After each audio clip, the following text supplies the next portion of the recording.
வழிக்கு ஒளி. மார்ச் 27 காலை. நீதியை விதைக்கிறவனோ மெய்ப்பலனை பெறுவான். வெகு காலமான பின்பு அந்த ஊழியக்காரருடைய எஜமான் திரும்பி வந்து அவர்களிடத்தில் கணக்கு கேட்டான். அப்பொழுது 5 தாலந்தை வாங்கினவன் வேறு 5 தாலந்தை கொண்டு வந்து, ஆண்டவனே, 5 தாலந்தை என்னிடத்தில் ஒப்புவித்தீரே, அவைகளை கொண்டு இதோ வேறு 5 தாலந்தை சம்பாதித்தேன் என்றான்.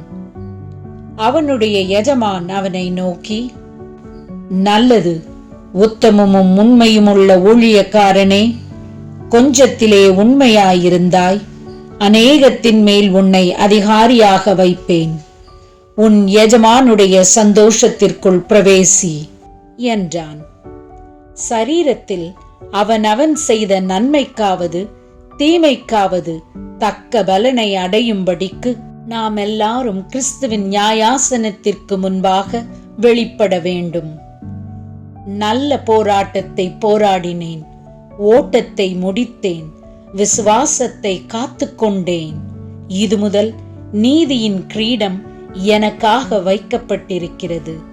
நீதியுள்ள நியாயாதிபதியாகிய கர்த்தர் அந்நாளிலே அதை எனக்கு தந்தருளுவார். எனக்கு மாத்திரமல்ல, அவர் பிரசன்னமாகுதலை விரும்பும் யாவருக்கும் அதை தந்தருளுவார். இதோ சீக்கிரமாய் வருகிறேன். ஒருவனும் உன் கிரீடத்தை எடுத்துக் கொள்ளாதபடிக்கு உனக்குள்ளதை பற்றிக் கொண்டிரு.